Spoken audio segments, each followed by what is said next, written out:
Hello students, कैसे हो आप। उम्मीद है कि अच्छे होंगे और पढ़ाई का भी ध्यान रख रहे होंगे। पढ़ना बेटा बहुत ज़रूरी है।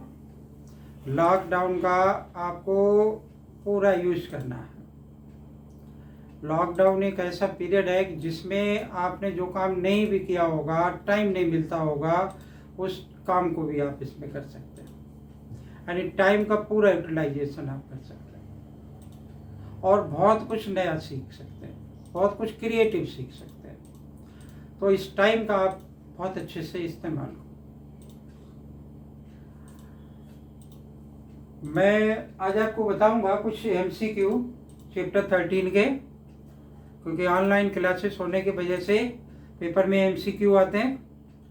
तो मैं आज आपको चैप्टर 13 के कुछ MCQ कराऊंगा।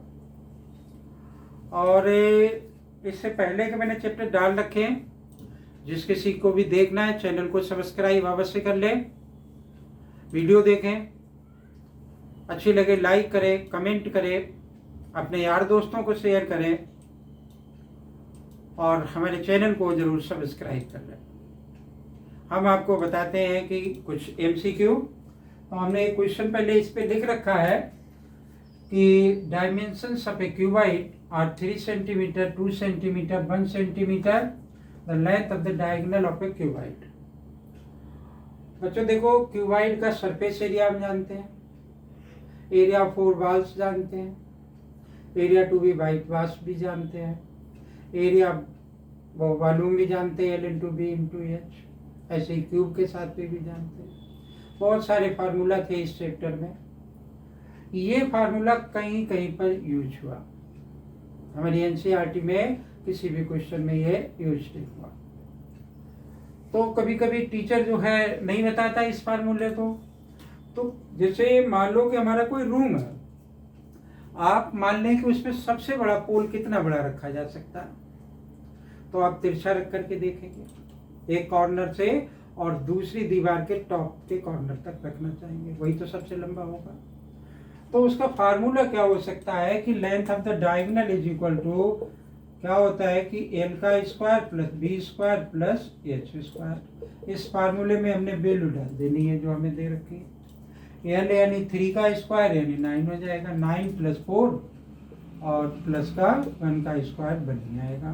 तो ये कितना हो गया, 9 × 4 = 13 और 1 = 14 हो गया, 14 हो गया।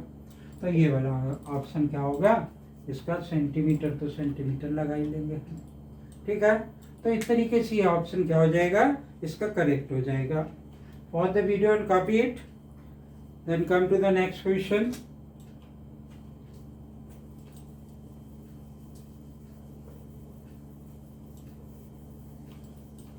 बहुत बढ़िया चैप्टर है बच्चों, क्लास 10th में भी ये पढ़ने को पड़ेगा आपको, और वेटेज भी ज़्यादा होता है। इस साल भी ये बहुत बड़ा सा है, तो लेकिन MCQ नहीं दे रखा, इसलिए मैं आपको MCQ करा रहा हूँ।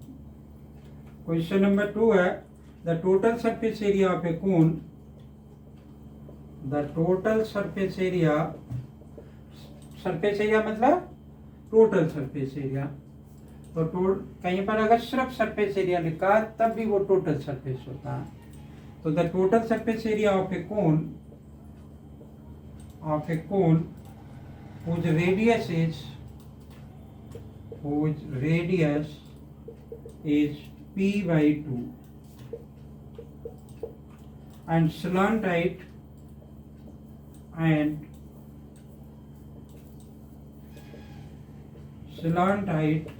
is 2a। ऑप्शन क्या दे रखे हैं मुझे, 2πp और ब्रैकेट के अंदर L + P। बी ऑप्शन दे रखा है N पाई दे रखा है πp, ब्रैकेट के अंदर L + P/4, और सी ऑप्शन हमें गिवन है πp, L + P, और डी ऑप्शन हमें गिवन है 2πpa। ठीक है।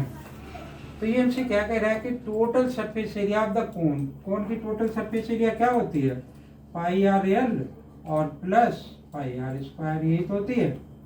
ठीक है, ये TSA यानी टोटल सरफेस एरिया। तो टोटल सरफेस एरिया मुझे निकालनी है। किस केस के लिए निकालनी है?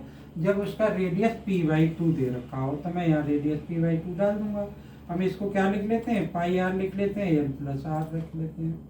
तो पाई और आर की वैल्यू मेरी कितनी दे रखी है, रेडियस इज p/2, तो मैंने यहाँ पे p/2 लिख लिया। एल की वैल्यू मुझे कितनी दे रखी है, स्लांटाइड 2l दे रखी, तो ये l 2l कर दिया। और आर की जगह मैंने क्या लिख लिया कि p/2 रख लिया। ठीक है, तो अब हम देखते हैं कि भाई ये इसमें से कौन सा हो सकता है। तो देखो, अब कोई ऑप्शन इनमें से इस तरीके से नहीं मिल रहा, तो लेकिन क्या है कि ये 1/2 है ना, इसको इससे मल्टीप्लाई कर दें, तो ये पाई p, और जब 2 इसके नीचे आएगा 2l/2 और p और 2 × 2 यानी 4 हो जाएगा। तो देखो ये इससे कैंसिल हो गया, पाई p, तो ये आ गया पाई p, इसमें भी है अलग, लेकिन ये अंदर l प्लस p/4, तो ये ऑप्शन क्या होगा, इसका करेक्ट ऑप्शन होगा। तो बच्चे क्या करते हैं कि कभी कभी इसमें वैल्यू डालते हैं और देखते हैं कि ऑप्शन दिखाई नहीं दे रहा, तो ऑप्शन भी कुछ सिंप्लीफाई करके हो सकता है दे रखा हो। तो आपको बिल्कुल भी उस समय जो है फ्रस्ट्रेट नहीं होना, भयभीत नहीं होना है, आप उसको प्रॉपरली सिंप्लीफाई कर लेंगे। ठीक है, pause the video and copy it, then come to the question number 3।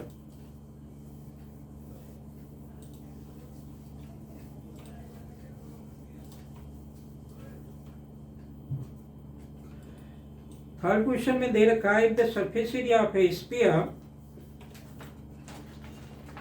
Question number 3 है ये, इफ द सरफेस एरिया में means total surface area of a sphere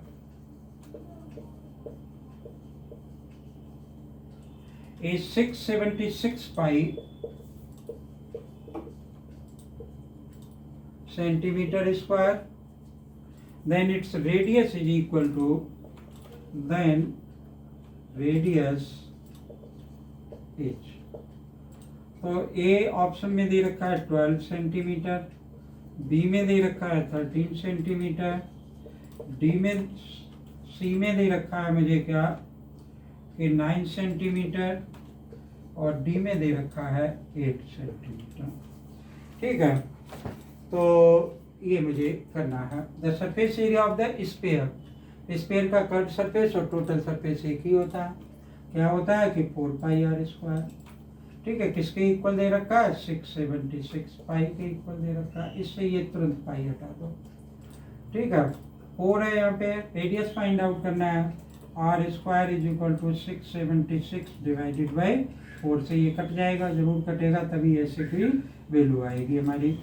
4 बन जा 4 हो गया, 2 बचा, और 4 6 जा 24 हो गया, 4 9 जा, तो r² = 169, r क्या होता है ±13 इसका स्क्वायर रूट। तो किसी का भी रेडियस नेगेटिव में नहीं हो सकता, तो पॉजिटिव में आएगा, तो इसमें 13 ही है हमारे पास, एक ऑप्शन दे रखा है, ये इसका करेक्ट ऑप्शन होगा। Pause the video and copy, then come to the next question.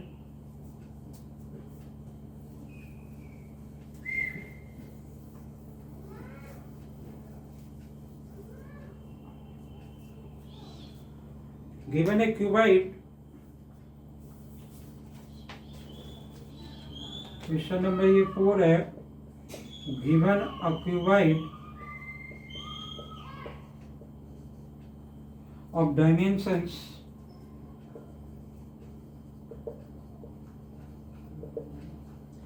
L is equal to 6 centimeter, B is equal to 5 centimeter, H is equal to 4 centimeter. How many cubes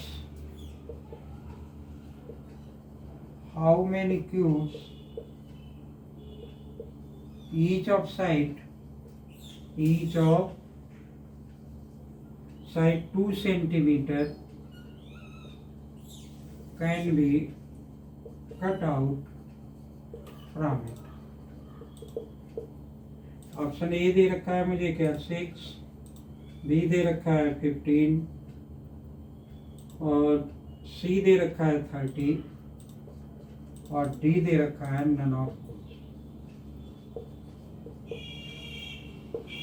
ठीक है, ये option हमें given है। देखो बच्चों, ये कह रहा है कि एक क्यूबाइड है हमारे पास जिसकी लेंथ, ब्रेड्थ और हाइट दे रखी है। पूछ रहा है कि जैसे मान लो कि ये हम यहाँ पे पढ़ा रहे हैं, ये एक रूम है, ठीक है, तो ये क्यूबाइडियल रूम है, तो इसमें इसकी लेंथ इतनी हो, अब ये सेंटीमीटर नहीं रूम की होगी, मीटर मान लो, तो ये लेंथ, ब्रेड्थ और ये हाइट दे रखी है। और पूछ रहा है कि कितने छोटे छोटे बॉक्सेस, क्यूबिकल बॉक्सेस उसमें रखे जा सकते हैं। तो हम बड़े वाले का वॉल्यूम निकालेंगे, यानी क्यूबाइड का वॉल्यूम निकालेंगे और क्यूब का वॉल्यूम निकालेंगे, डिवाइड कर देंगे, आंसर आ जाएगा। तो एक लंबा प्रोसेस है, वैसे तो आसानी से हो जाएगा, 6 × 5 × 4 और डिवाइडेड बाई 2 × 2 × 2, ठीक है ना। लेकिन जब भी ऐसा कुछ कोई क्वेश्चन MCQ में आपको के सामने आ जाए, तो आप ये देखो कि ये क्यूब की साइड जैसे जो दे रखी है, उससे ये तीनों डिजिट डिवाइड हो जाती है, नहीं डिवाइड हो जाती। अगर ये तीनों डिजिट डिवाइड हो जाती है उससे, ठीक है, तो क्या होगा कि इनमें से ऑप्शन होगा, नहीं तो नहीं है, इसमें से ऑप्शन होगा।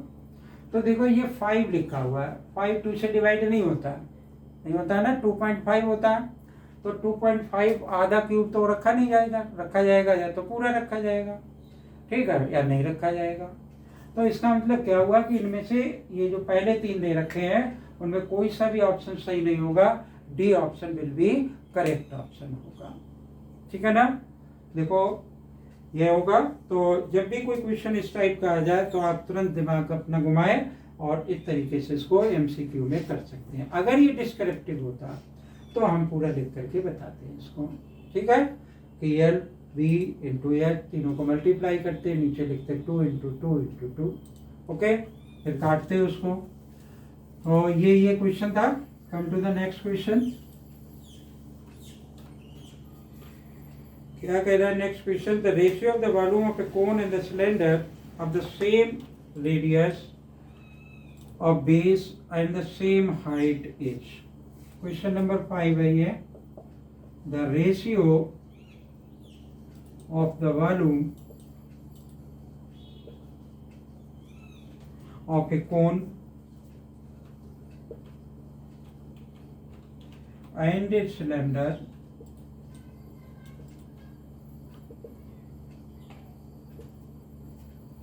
of same radius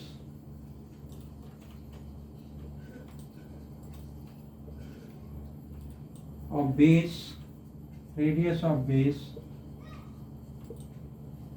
ठीक है, and the same height is, and same height। क्या ऑप्शंस दे रखे हैं कि ऑप्शन ए में है 1:1, बी में दे रखा है 1:2, सी में दे रखा है 1:3 और डी में दे रखा है 1:4। देखो बेटा, एक सिंपल सा कंसेप्ट है कि अगर एक कोन और एक सिलेंडर है जिनका बेस रेडियस सेम है और हाइट सेम है, तो दोनों के वॉल्यूम में क्या रिलेशन होता है कि जो हमने लिख लिया है यहाँ पे B1 मान लिया वॉल्यूम ऑफ द कोन और B2 मान लिया वॉल्यूम ऑफ द सिलेंडर। तो कोन का वॉल्यूम क्या होता है 1/3 πr²h और इसका वॉल्यूम होता है कि πr²h, ठीक है। ये दोनों में रिलेशन होता है 1/3, इसका आंसर हो गया, ठीक है। तो क्या आंसर हो जाएगा? ये वाला आंसर हो जाएगा, और कुछ है नहीं इसमें। एक सिलेंडर और एक कोन अगर सेम बेस रेडियस और सेम हाइट के हैं, तो जो कोन का वॉल्यूम होता है वो 1/3 वॉल्यूम होता है सिलेंडर के वॉल्यूम का, ठीक है ना। For the video and copy it, then come to the next question.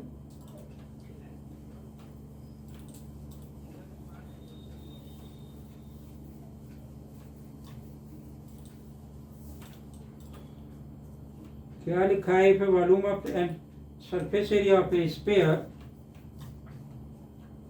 Question नंबर 6 है, if volume and surface area of a sphere is numerically equal,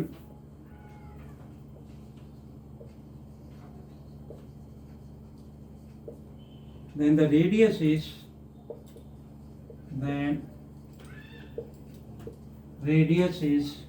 A option है 2 unit,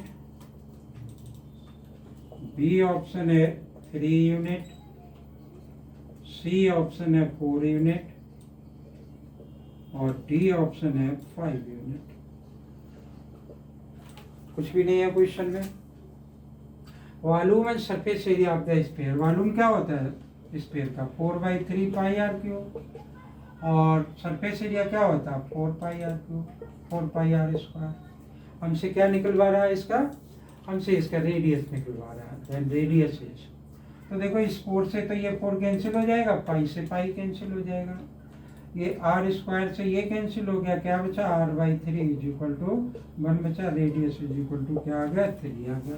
तो 3 यूनिट इसका क्या हो जाएगा रेडियस हो जाएगा। ठीक है, तो क्वेश्चन कोई सा भी एमसीक्यू में हो आपको बहुत ज़्यादा गड़बड़ी नहीं मचानी है और शांत दिमाग से करना है। ठीक है, तो ये होंगे आपसे। और एक क्वेश्चन देखते हैं, और the video and copy it.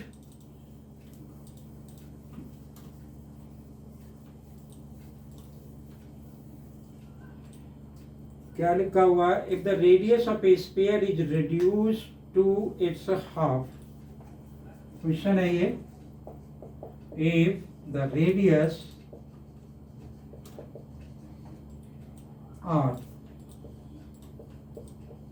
of a sphere is reduced to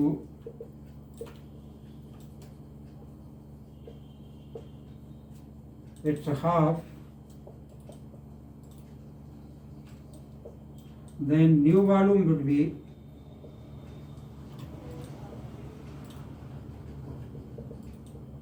क्या दे रखा है, a 1/2 4/3 pi R square, B दे रखा है मुझे 4/3 पाई आर क्यूब, आर का क्यूब डिवाइडेड बाई 2, सी दे रखा है 4/3 पाई आर क्यूब बाई 8 और डी दे रखा है मुझे 4/6 पाई और आर का क्यूब डिवाइडेड बाई 8।